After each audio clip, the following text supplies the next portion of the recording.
life. In fact, you all were part of a very special year for my daughter Carly. You helped her plan her wedding. You watched as I walked her down the aisle, and you were even part of the baby shower. And then over the summer, Carly and my son-in-law, Ben, welcomed their firstborn. Benjamin Troy Raymond II is here.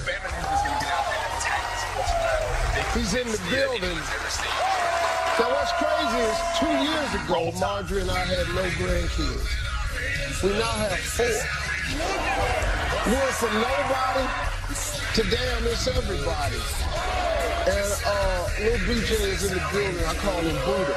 Yes, I'm the only one calling him that because he's big. Big Buddha. I call him Big Buddha. I try to take time to hang with him whenever I can. He even stopped by the office this morning.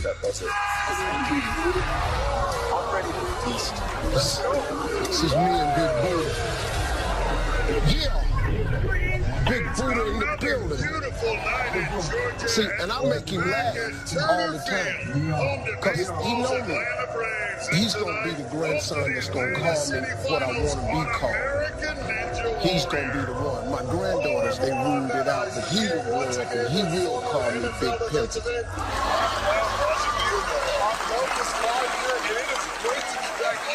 Because all I do is buy stuff. Carly and Ben are here today. They're going to be in the studio, and they're going to bring their grandson out here. He's going to make his television debut today. He's so concerned. Damn, stop calling him fat. What? All right, let's go to the audience. It's time for Ask Steve. Where's Sally? Hi, Steve. Hi, Sally. Okay, so you and I both have something in common, a couple things. Really? Yeah. I've been divorced twice, and I currently work on the assembly line at Ford Motor Company in Chicago. Yes, I do, in Chicago.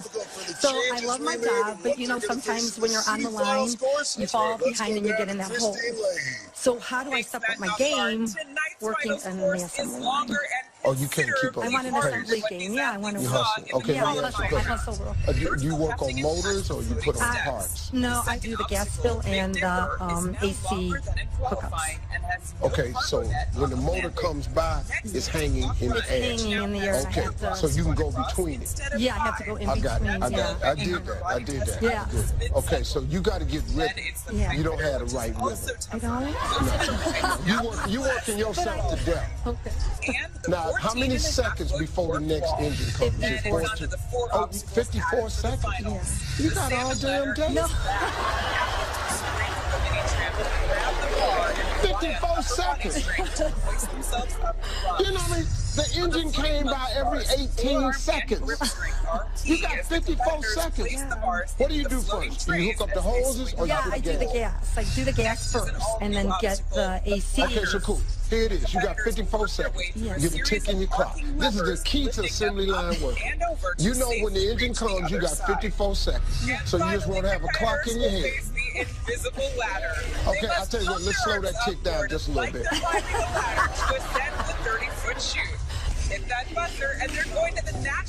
That's the tick you want. Here it comes.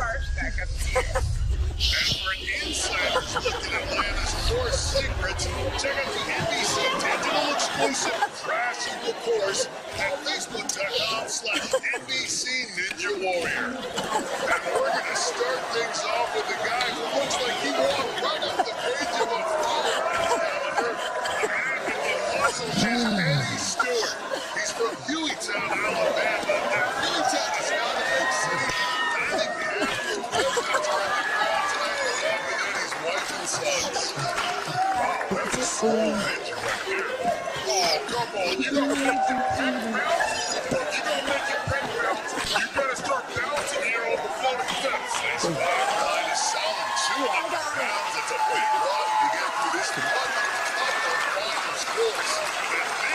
Where's Susan? Which is tougher than he qualified. It's a foot Hi, Steve. Hi. I'm a mom of 3 daughters, and I have a 15-year-old and I have 2 16-year-old twins. And you having twins, I think you can relate to me. I'm freaking out because they're getting their license this weekend, and we only have one car for them, so they have to share it. Where they can't even share their clothes right now, let alone a car. And I thought, you know, maybe you could give me some advice and without them killing each other over this car now. Yeah, see, have you tried not caring? I care too much. I don't know. No, I'm telling you. My kids all share one truck. I have 4 of them driving. That's trouble, and that is Work it out. Figure out the schedule. Who gets it when? Y'all, I don't want to hear about it. And if I hear about it, I'm taking the truck. So you know what they ended up doing? They ended up figuring out how one could drive, drop the other one off, go do what they was going to do, leave it here, leave the key under the mat, the other person come, pick it up, all this. This is way before Uber got here. And that's what you do. And then they twins.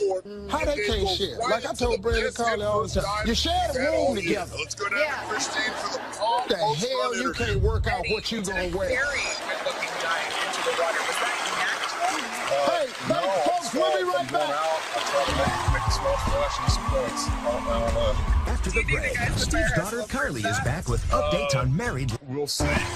It's the day they regularly Take it easy on him, okay, guys? Only been a few months since my oldest daughter and her husband were last here, but since then they've become new parents, and their lives have completely changed. Please welcome back Carly and Ben Raymond. We're going to meet little BJ in a minute. They call him BJ, Ben Jr. I call him Buddha. But first, tell everybody about the day he was born. BJ was actually born 4 years to the day Carly and I met. And it was a very special day. We had plans to watch the NBA Finals. Carly's water broke at 2:30 in the morning. He was stubborn like both of his parents, and he was born at 10:11 at night. Oh my God, you have that picture. Yeah, we had to add that. What is that? You were That was me like going through contractions. I did an all-natural childbirth, no epidural, no drugs. Intense. And I promise you, they didn't give me any trophies, no awards. At this point, like, how did I do that? But BJ was born 8 pounds, 9 ounces. So nothing on this planet prepares you for labor. Nothing. Nothing on this planet prepares you for contractions. I thought I had a high threshold of pain, but when I tell you those contractions hit, and it felt like I was dying. Like I felt like literally I said, I'm dying. I know I am, but Your mother didn't want an epidural either. really? Yeah, I took it.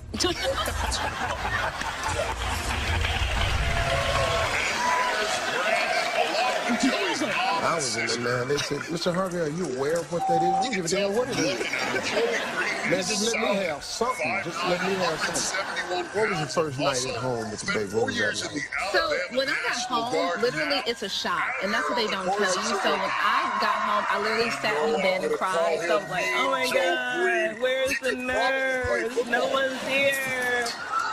So I don't think I was prepared to come home from the hospital, and although I had my mom there and my sister, you just still felt like, oh my God, I'm in this by myself. I am a mother right now. What were you least prepared for?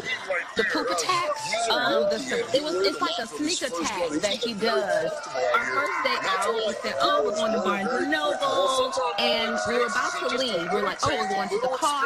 Well, as soon as we hit the door, BJ Dunn has his poop face, and he's like, He was the slowest to hit the and I said, oh no, it's like a blowout. So we take him to the bathroom thinking it's going to be like this easy poop cleanup.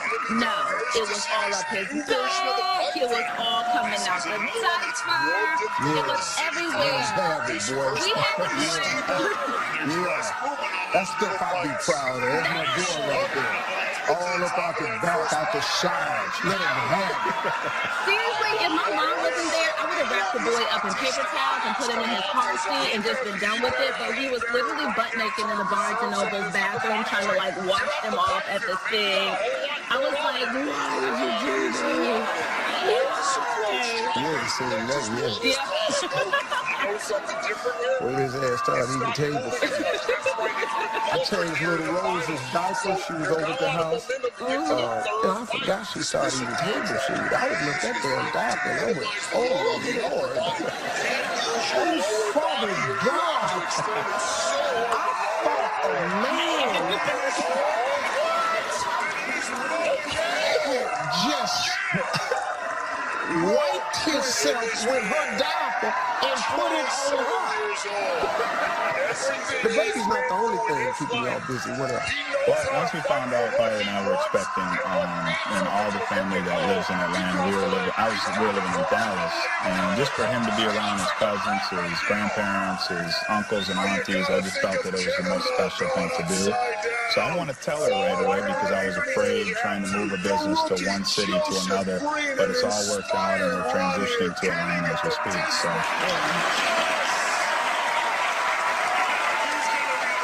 So Carly, tell everybody where you've been staying while your house gets set up. Well, until our house is together, we've been staying with you. We moved back home for like 2 weeks. There's a 30-some-year-old child. Come back to your damn house. Please, no, it was only for 2 weeks, and I was ready to go myself. Well, I promise you. okay. I'm not going to get your feelings hurt on TV now. I'm not going to mess myself up. Okay, now I'm going to tell you help because, I ain't really want y'all ass here. They'll tell you the truth now, but I made the offer to Ben because they were looking for a plate. It's kind of crazy because you breastfeed. Yeah. And you can't, you turn the corner in your daughter. Well, it was like we're at home. I'm still her daddy, though. Put your damn shirt on. What is this National Geographic moment we have in here?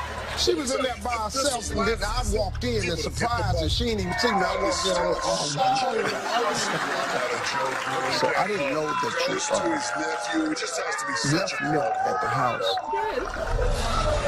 I was, I had made some coffee. No, really. And I went to the refrigerator. I saw this little.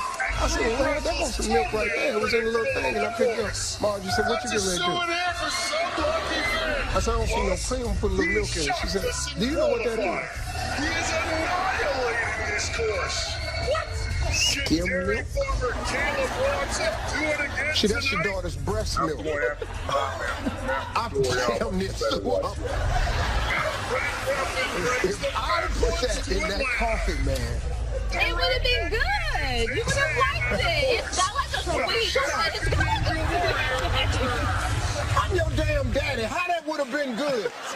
But it would have tasted good. It would have tasted good. Carly, you reached a big mom milestone just last week. Yes, I went back to work. So, yes. For you. For you. You back at work? Yeah, Girls Rule the World was my first day back at work. Yes, it was my first day back, so it was really tough. Shout out to all the moms who have to go back to work. Yeah.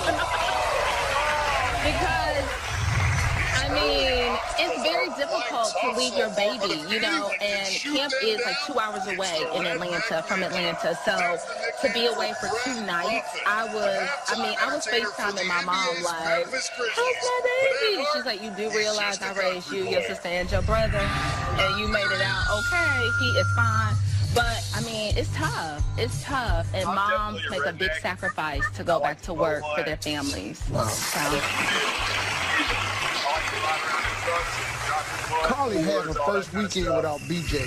Up next, we're going to see how she did. Coming up next, it's Carly's first weekend away from her baby. While I'm here, BJ is at the forefront of my mind. But Ben's tomorrow.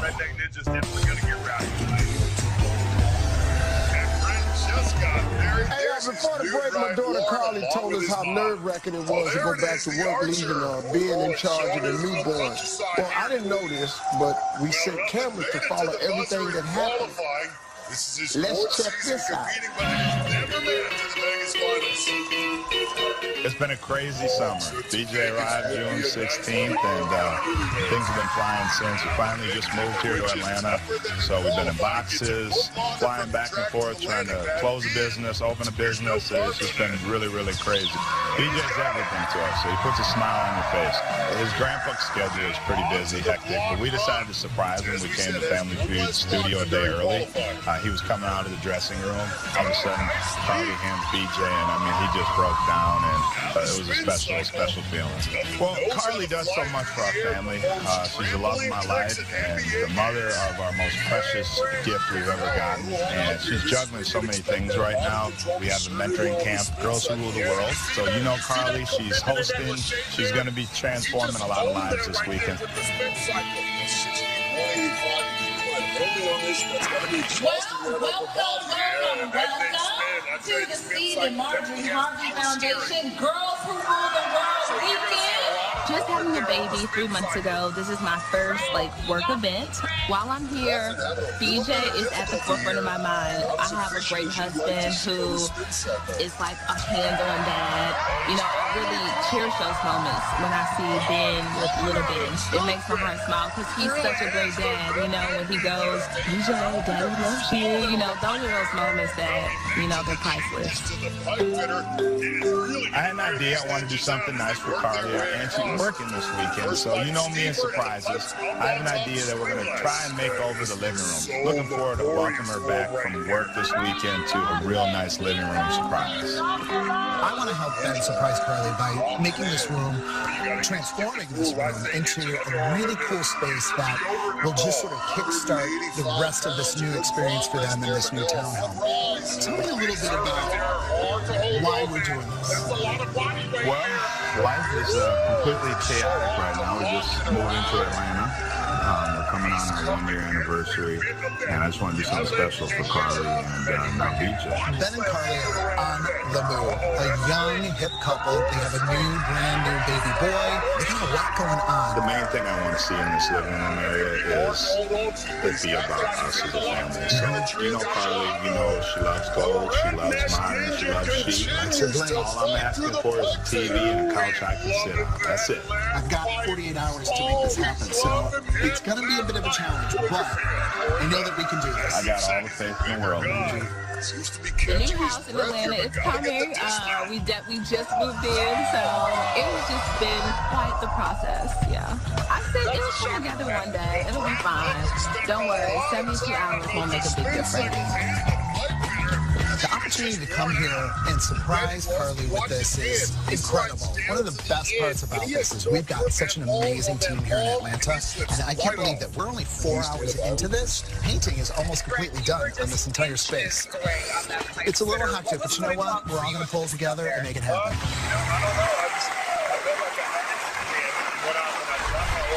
So, Carly, really tough being away from BJ? Yes, it was very tough. I mean, when I tell you, I couldn't, when he's somewhere else, you can't really focus. You're like, well, is he okay? What's he doing? He needs me. I'm the only person that can do it. You know, you feel like you're just his only lifeline. You know, I had to take some of that pressure up off of me, like, okay, he can stay with his grandmother. He is fine. I know he's safe. And so it's never like his safety is the issue because everyone loves him so much. But it's just me relinquishing that power and relinquishing that control as the mom. That's it. Yeah, I remember the first time me and little man was going to have some private time. About 85 seconds. Took him in my office. I said, man, we're going to sit here and watch a game. I didn't know he was going to be hungry.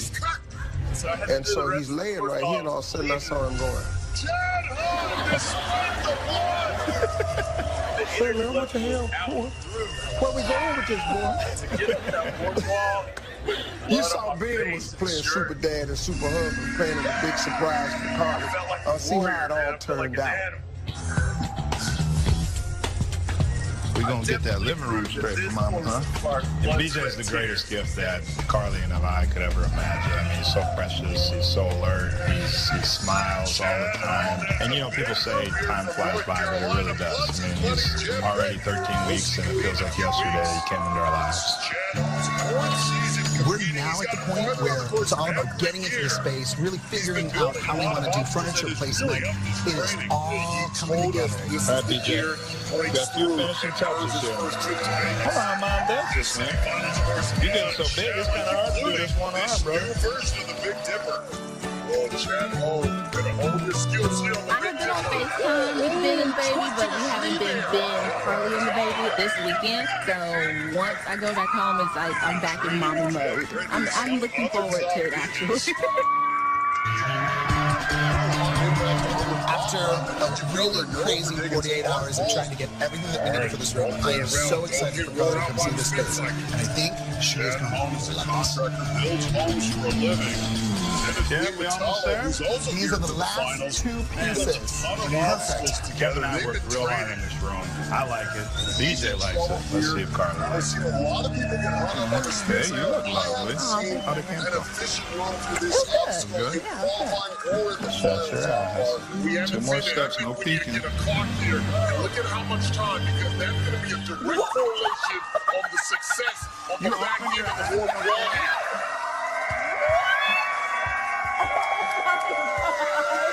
What do you think? Well, you know, I had to team Kevin from the design team.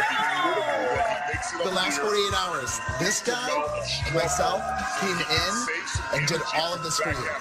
For everything Carly does for BJ and I and our family, this is the least we can do, and I'm just happy we're able to do something for us.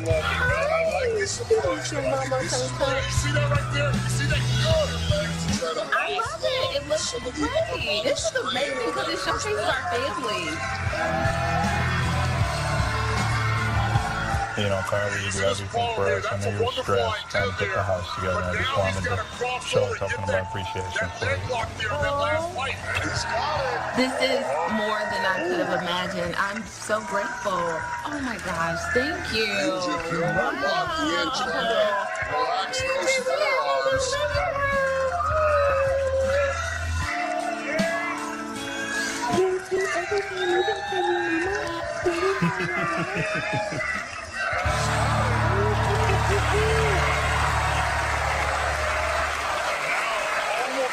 Okay, let's have an on-TV moment. Were you really surprised? No, I was shocked. I literally, first of all, was so tired. My feet were on fire. They hurt so bad. And Ben was like, oh, I got you something new. He was like, I bought you the new book. He's like, close your eyes. I'm watching the steps like, oh, great. This is so awesome. I just want to go eat dinner. And so when I walked up the stairs and I see all these TV cameras, I was like, oh, Lord, what in the world? I was like, somebody could have said something. I could have put some lip gloss on or something in the car. I said, bruh. But no, I was very surprised. I was very grateful. I was very surprised. Yeah. Hey, look, I know how hard it is for Carly to be away from BJ. Well, the moment's almost here to bring him out. Up next, my grandson makes his television debut. You don't want to miss it. A Star is Born. Stay tuned. It's the television debut of Steve's new grandson. He totally overshoots it, and the bar doesn't connect. It's stuck down. Hey, we've been talking with my daughter Carly and her husband Ben about how life has changed since they had the baby this summer. Well, it's time to bring out the boys who changed their lives. Ladies and gentlemen, please, a round of applause for the newest addition to the Raymond family, my little dog, Buddha Benjamin. The 41-year-old tries to bounce back from injuries and make it back to Vegas. He's coming out on American. What's up, man? What's up, big Buddha? What you know, man? What's the say there? Look at the legs on this boy. Look at the legs on this boy right here. Yeah, we're going to have him on. I'm going to get him involved in the quarter mile, and then we're going to get him a football uniform. Gymnastics coach from nearby Norcross, Georgia. His inspiration to compete came from his Here, let me let y'all hold your own. There we baby. go. I'm talking about pulling these shorts down. Let's show these big legs. Drive them girls crazy, boy. So who the baby look like? I think he looks a little mix of both of us. Yeah, I see him. I see the little guy right there. I see little Benjamin. I see me. Hey, I see me. what y'all doing? Big lips. Let me tell you something. My other grandson, Noah, is 1 year old. He's 1. Constantly try. They wear the same clothes. Yeah. BJ is definitely a little chunk. He's 3 months old.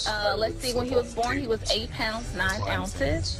At his first month checkup, he was 12 pounds, 12 ounces. And at 10 weeks, he was 10 and 17 pounds, 10 ounces. He is not missing any of his feeding. He is. That's why he got that little Popeye suit on. My mother was here right now. Sitting up in here just on swollen. So we got a tape. Marjorie recently videotaped him in his swallow. This is when you swallow somebody who don't want to or don't need. I want you to see this. This is the swallow that she put him in. He tore out the swallow. No, seriously, you swallowed him.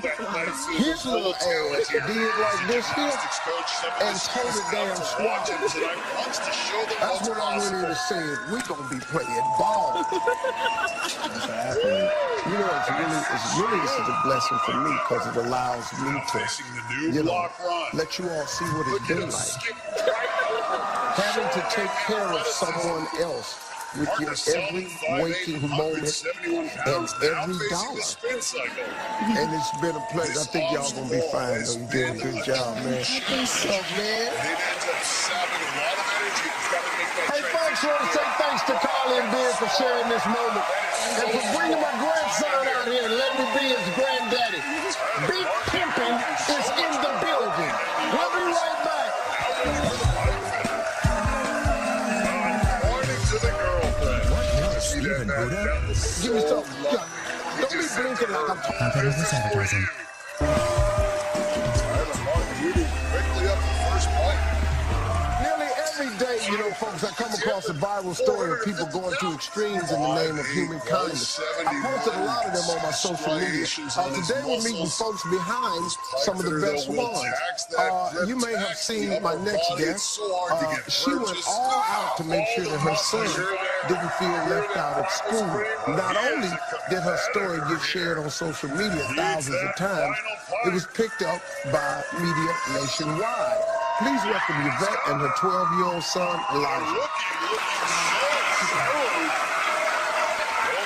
Yvette, you dressed up like a man to take your son to a school event. Take us back.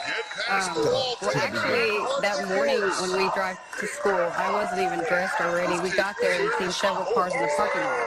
And I asked him, what's going on? Is there an event I'm supposed to be at? And he mentioned to me that it was Dad with Donuts, that I didn't have to worry about it. And I was like, well, I could have dressed up as a man, kind of jokingly saying. And he was like, we still got 10 minutes before the bell rings. So I was like, oh man. And so we rushed back home with 10 minutes, and he had already had all these accessories like the wallet, the chain, the mustache. He sprayed me with cologne and put a cap on me. We got dressed in about 10 minutes and went right back to the school and wanted to go to Dad's with Donuts. So yeah. How did people react when you showed up? As soon as I got there, I went straight to the office to make sure I did have permission to actually go in there in disguise. And as soon as I walked into the office, the whole staff stood up. Everybody was clapping, and they knew right away that I was his mother. So they allowed us to go back to the library to have Dad's with Donuts. And as we were walking through the hallway, I think that was probably the best part, because a lot of the students were falling on the floor, laughing, rolling. They're like, look at your mom, look at your mom. And it was great. Elijah, what was it like having your mom dressed up as a man for your school event? Well, Mr. Harvey, it was cool, and for a minute I was kind of nervous, but when I got into the school, I looked at my mom and I said, we can do this, and then at that moment I wasn't shy no more or anything, and I was just really proud of her, and I wasn't going to miss out again, so.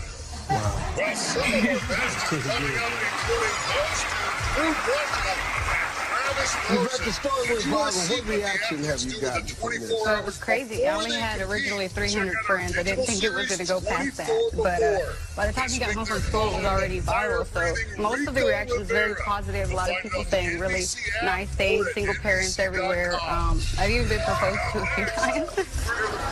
That is with donuts going to be different next year, boy.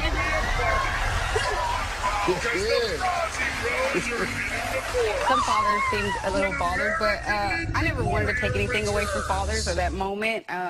You know, fathers are awesome. I just wanted to make sure that my son knew that just because his father wasn't around, it didn't limit us or make us, you know, not allow us to get somewhere. Absolutely.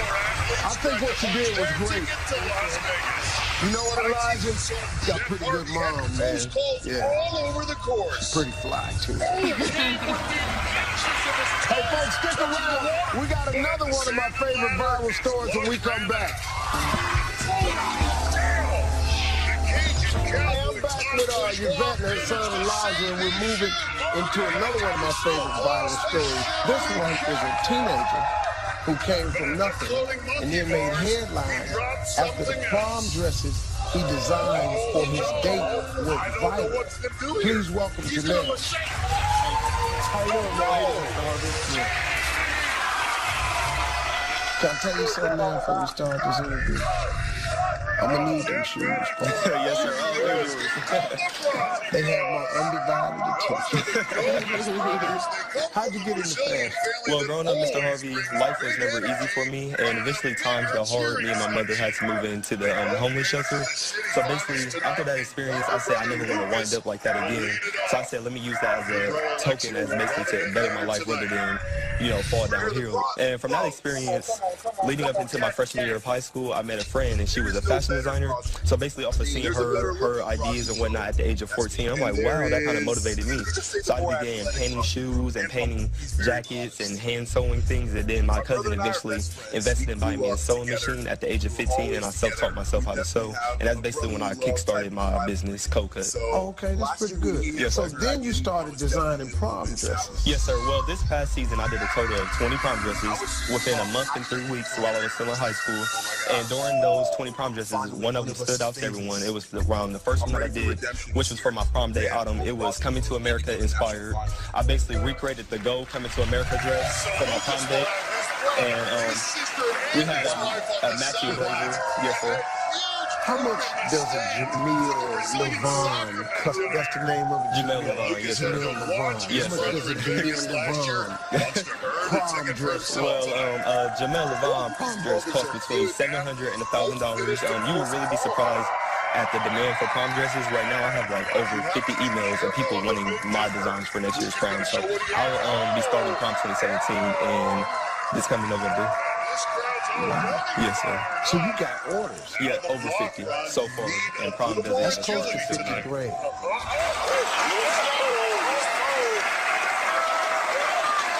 We got, folks, a sneak peek at some of Jamel's latest custom-made prom dresses. Let's take a look at them.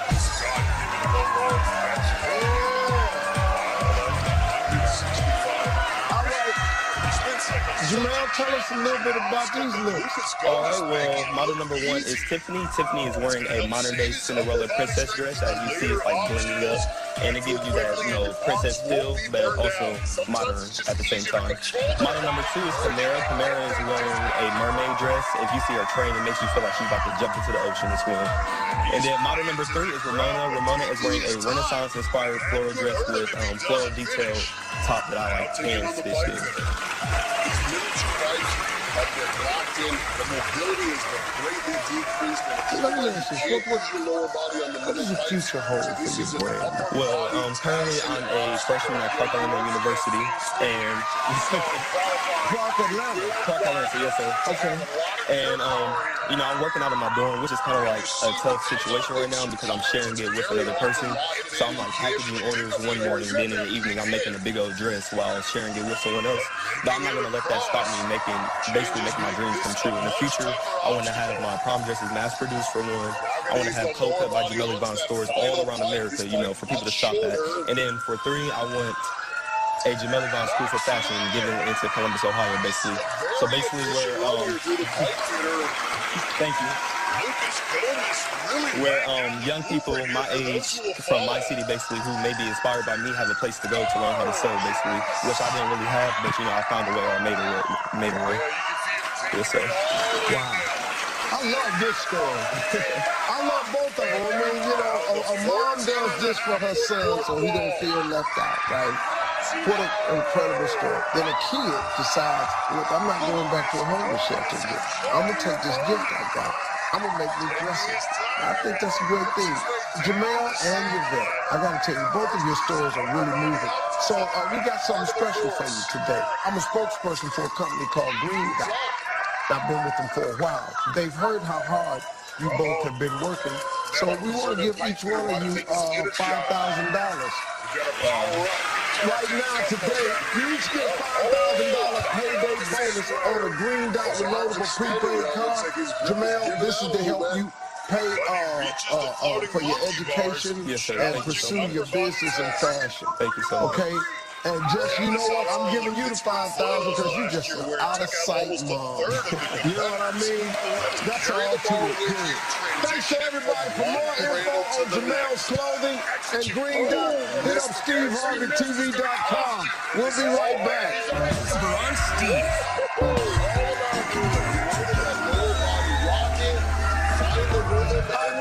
We're back with time for just one more thing.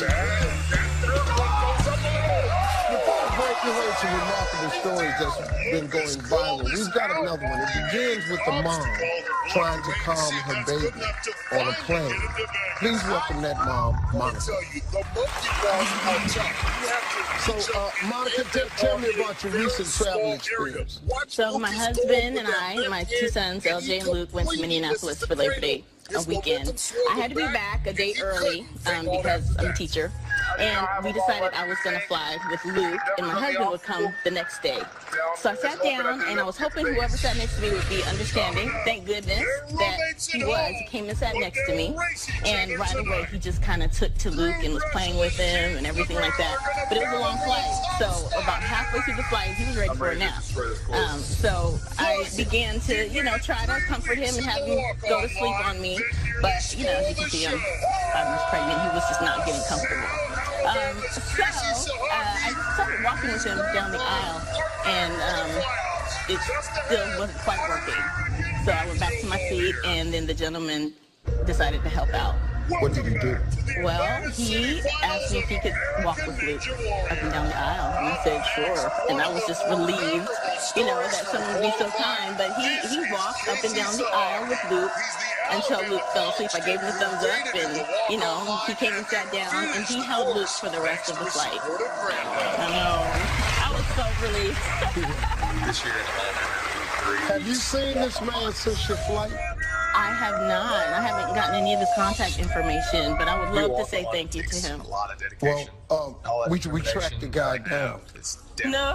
Yeah. Reed is here. Reed, come on out.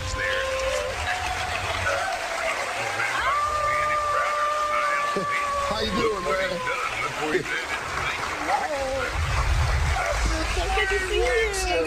And so I'm a dad and a father, and so I have two children of my own, and I've been in your shoes over and over, right? Thank you so much. You have touched my family and a whole lot of other families. I mean, I've had so many moms come and tell me, you know, how they've been in the same situation, and it's so great to have someone who's willing to show kindness for a baby, you know?